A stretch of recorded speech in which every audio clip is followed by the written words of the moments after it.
Hello guys, இன்றைக்கி சிறகடிக்க ஆசையில் என்ன ஆச்சுன்னு பார்ப்போம். கிறிஷு பள்ளிக்கூடத்தில் உட்காந்துருக்கான். கல்யாணின்னு தெரிஞ்ச ஒரு ஃப்ரெண்டு வந்து ஏமாற்றி கிறிஷை கூப்பிட்டு போகிறான். எப்படின்னா, உங்கள் அம்மா பேர் தானே கல்யாணி, வா போகலாம், உங்கள் அம்மாவை கூப்பிட்டு வர சொன்னேன், நீங்கள் யாருனே தெரியாது, நான் எப்படி நம்பி வர்றது அப்படின்னு ஃபோட்டோ காட்டுறாரு. அதுக்கப்புறமா ஃபோட்டோ பார்த்தோன்னா கொஞ்சம் நம்புகிறான் மாதிரி நம்புகிறான். அப்புறம் பேச மாட்டேன். வா, உங்கள் அம்மா தான் கூப்பிட்டு வர சொன்னாங்க, கொஞ்சம் வேலையில் இருக்காங்களா அப்படின்னு சொல்லி கூப்பிட்டு போனதுக்கப்புறமா ஸ்கூலுக்கு வந்து பார்க்குறாங்க. ஸ்கூலுக்கு வந்து கிளாஸ்லாம் போய் தேடி பார்க்குறாங்க, எல்லா இடத்துலையும் பார்க்குறாங்க.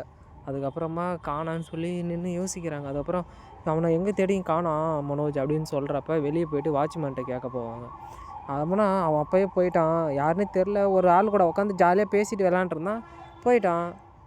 நீங்கள் எப்படி யாருன்னு தெரியாது, நீங்கள் மேம் அவன் ஜாலியாக பேசி விளாண்டுருந்தான், அதனால தான் சரி தெரிஞ்சவங்களாம் இருக்குமோன்னு நினச்சோம், நாங்கள் என்ன மேம் பண்ணுறது அதுக்கு அப்படின்னு சொல்லி வீட்டுக்கு வந்து சொல்கிறாரு.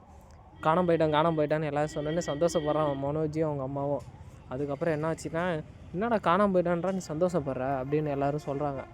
அதுக்கப்புறம் வந்து யோசிக்கிறாங்க, போலீஸ்கிட்ட கம்ப்ளைண்ட் கொடுக்கலாமா, யார் தூக்கியிருப்பாங்கன்னொடனே முத்து, உனக்கெல்லாம் மனசாச்சே இல்லையாடா அப்படின்னு சொல்ல. அதுக்கப்புறம் முத்து போய்ட்டு அவங்க அம்மா பக்கத்தில் நின்று பார்க்குறான். நீங்கள் ஏதாவது பண்ணியிருக்கீங்களா, ஆல்ரெடி நீங்கள் தான் இந்த மாதிரி விஷயம்லாம் பண்ணியிருக்கீங்க சிந்தாமணி கூட சேர்ந்து இது அப்படின்னோடனே அண்ணாமலை கேட்குறாரு, இல்லை நாங்களே எதுவும் பண்ணலன்னு கையை பிடிச்சி கும்பிடு போட்டு சொல்கிறாரு, எனக்கு இதுக்கு சம்மந்தம் இல்லைன்னு. அதுக்கப்புறம் ஃபோன் வருது ரோகிணிக்கு வந்தோடனே, எனக்கு 2 லட்சம் பணம் வேணும், அதனால் நான் தான் உன் பிள்ளைய கடத்தி வச்சுருக்கேன் அப்படின்னு சொல்லி மிரட்டேன். என்கிட்ட பணம்லாம் இல்லை, புரிஞ்சிக்கோ, இல்லை உன் வாழ்க்கையை என்னால் அழிக்க முடியும், உனக்கு அந்த வீட்டில் மருமகளாக இருக்குன்னா இல்லைவா நான் வாழ்க்கையை அழிச்சிட்றேன் அப்படின்னு சொல்கிறான். அதுக்கப்புறம் என்ன ஆச்சுன்னு தெரிஞ்சுக்கணுமா, இல்லை சிந்தாமணி கடத்தினாங்களா அப்படின்னு பார்க்கணுமா, இல்லை பணம் தான் பிரச்சனையா அப்படின்னு தெரிஞ்சுக்க நம்ம சேனலை சப்ஸ்கிரைப் பண்ணிவிட்டு கமெண்ட் பண்ணுங்கள். ஃபுல் எபிசோடு லிங்க்கை நான் சென்ட் பண்ணுறேன். பாய் மக்களே.